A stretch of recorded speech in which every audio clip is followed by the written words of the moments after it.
welcome to part 3 of the Dress Like a Man series. Since 2010, I've helped thousands of men either start or advance their journey of killing complacency and overcoming mediocrity through the simple act of dressing more intentionally. Now, the clothing that we put on our bodies can either reaffirm the story that we're used to telling ourselves and those around us, or it can help us as we start to tell a new, better version of that story. So before we go any further, make sure if you haven't that you go watch the first 2 videos in this series, because not only do they set the tone, but everything that we're going to be talking about in today's video builds off of the foundations of what we're established in those. So if you haven't watched them, go watch them and then come back to this. So let's talk about moving beyond the simple science of style and having a few basic staples in your wardrobe. Remember though, you don't want to jump ahead of yourself, because one of the biggest tells of someone who is both new and inexperienced in the art of dressing intentionally is the overcorrection. You probably have seen what I'm talking about. It's the guys who feel like they have to be wearing ascots or furry hats or 3-piece suits in order to have their clothing work for them instead of against them. But here's the problem, and my friend Ed Lattimore said this better than anybody else, so I'm just gonna quote him. We're all beginners in the same way. Any complex skill will always produce different styles at the top levels. This happens because there are a set of fundamental ideas that everyone participating in must understand. Basically, you need to be okay with being a beginner and also with moving up the ladder at your own pace, whether that's slowly or quickly. If you start trying to create your own style or emulate the masters without understanding the basic principles, you're going to fail 9 times out of 10 and you're going to look silly. Think about how effortless Olympic athletes can make their sports look, and about how each one of them can approach the exact same sport with their own different set of style or standards. It certainly didn't start out like that. They spent years drilling the basics over and over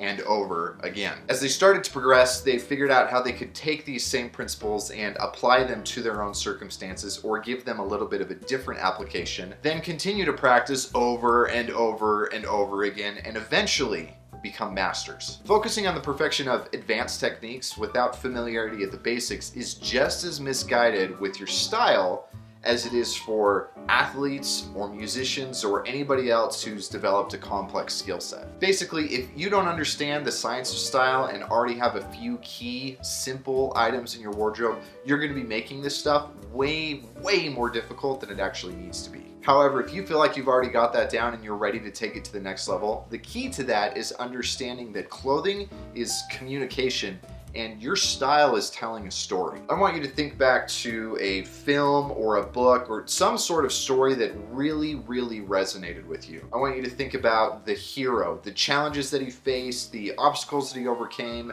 the growth that he had, all the things that he went through to become the man at the end of the journey that he wasn't when he started. Okay, now think about that same story from the perspective of the producer or the author. These creators are highly invested in telling their stories as well as they possibly can, and it is in their best interest to make sure that every little detail that you, the consumer of their content, are exposed to is as perfect and consistent as it can be, which includes the clothing that the characters wear. Whether that story is set in feudal Japan or urban New York or a space station 500 years from now, one of the biggest factors used in setting the stage and even telling the story is the clothing that is worn. It's one of the easiest ways to tell the good guys from the bad guys or to help people along their journey. So no, of course, clothes don't make the man, but they do set the tone. To see this for yourself, go thumb through some novel, any novel, and tell me if within the first chapter, probably even within the first couple of pages,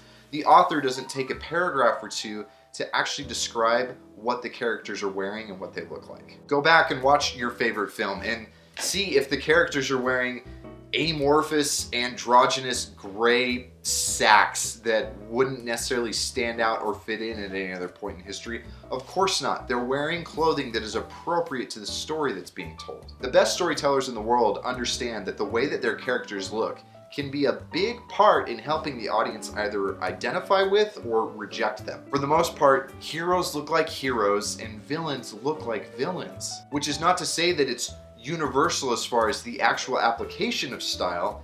History and culture are full of men who have worn different things from each other, and even today in the 21st century, you go into a big city and not all men are wearing the same things. We're all telling different stories with our clothing. So with that in mind, I want you to take a minute and look at what you're wearing right now.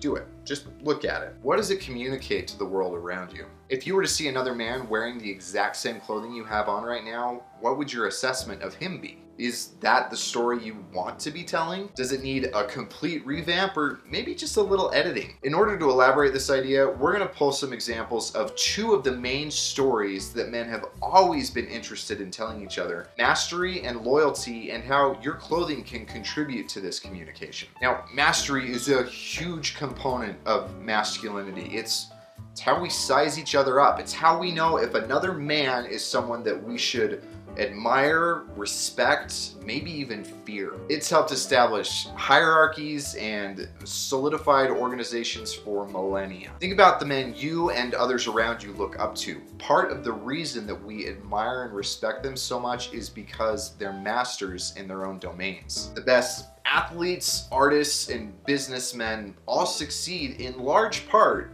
because of their mastery. And even if it's not mastery of their craft, it's mastery of other things that get you interested in seeing them as great, above average men. We value those who are above average, and that's part of the reason why we have an innate desire to rise above mediocrity ourselves. Okay, so all of that is well and good, but how does that actually translate to your style? Well, let me give you a concrete example or two from a world that I'm very familiar with. We'll talk about the world of suiting. It should come as no surprise to you that not all suits are created equal, and yes, it's easy to tell the difference between a suit that fits well and one that doesn't.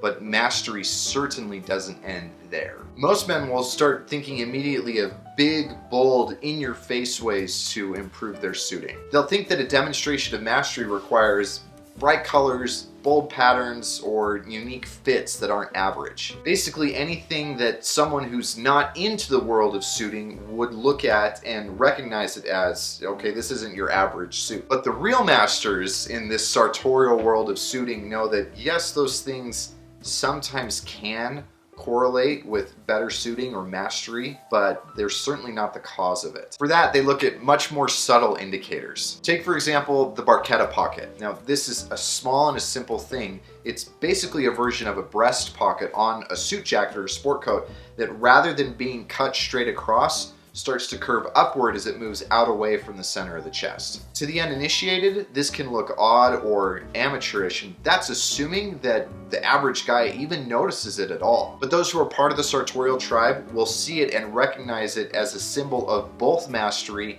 and loyalty. Mastery because they understand that it was created because it helps the garment drape better across the chest, and it helps that pocket flow more smoothly over the curved shape of your chest. And loyalty because they know that it's a detail that's typically only worn by men within their tribe. Your average department store suit is not going to have a detail like that. Or look at the functioning buttonholes on jacket sleeves. Most men don't even recognize that the buttons on the cuffs of their suit jackets don't work, that they're just sewn on there for ornamentation. Or if they do, then they just write it off as some sort of an old anachronism from a time past when suits needed to have buttons on the sleeves. Whereas those who are in the tribe will once again use something like functioning buttonholes to demonstrate both mastery and loyalty. Mastery because the functioning buttonholes, the fact that there are actual holes cut in the sleeves, limits what you can do as far as lengthening or shortening the sleeves, which means that they're typically only seen on custom pieces. And loyalty because, just like with the barchetta pocket, it's a more subtle and more rare detail, and if you have it, then it shows that you actually are deep enough within this culture, within this tribe, that you have found this detail, you chose to embrace it, and you want to show it to others. Many of us who are in the sartorial menswear tribe will leave that bottom button undone, not because it increases function in any way, it doesn't, but because it's a way for us to signal to other like-minded men both our mastery and our loyalty within that given particular tribe. Add to those other details like soft shoulders or big bellied lapels or sweeping front quarters, and then double it up with things you can do with fit, like adjust for posture or shoulder slope or sleeve pitch. And you have something that won't ever look like a simple basic suit, even if it is made out of a plain navy twill fabric. And even if you're not somebody who's interested in suiting, the combination of all these little details will make a suit stand out. You may not be able to articulate and say, well, that suit looks better because the shoulders slope and because the pocket curves and because the front quarter sweep.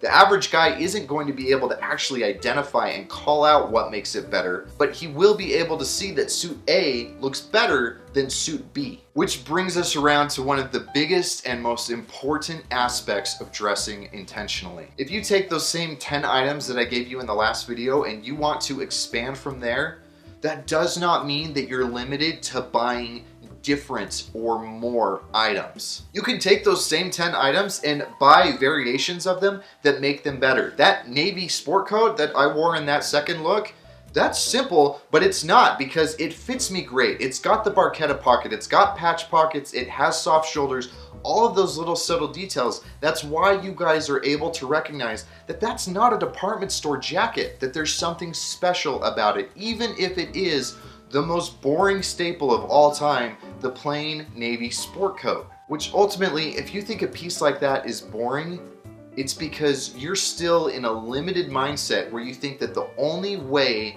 to be above average is to somehow be unique or different or odd. Now, don't take it too far the other direction and think that that means I'm saying you should be limited to those 35 items. The vest that I'm wearing today, for example, that's not one of those 35 staples.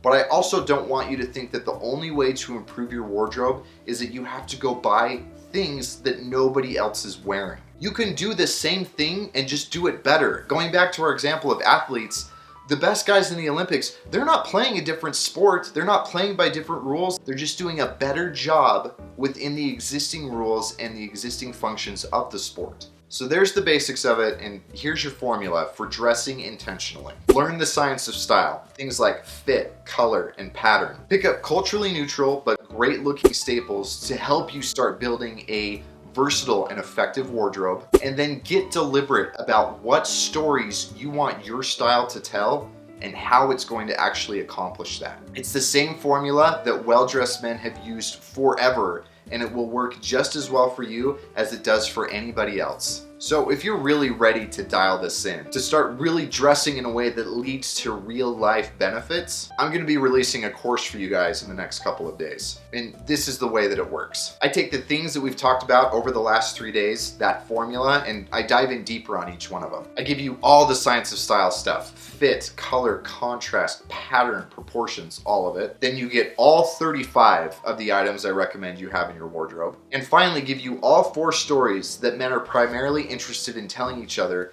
and give you examples of how to do that with your clothing. The next video is going to have more details on what that looks like, along with a special offer for you guys who jump on early. So if you're not already, make sure that you're subscribed to my newsletter. That way you'll get the details as soon as they come out. In the meantime, I want to hear from you. What are ways, either subtle or strong, that you've been able to take your style from the basics, from the foundations, into something that's more personalized and more individual? So make sure that you leave me a comment below.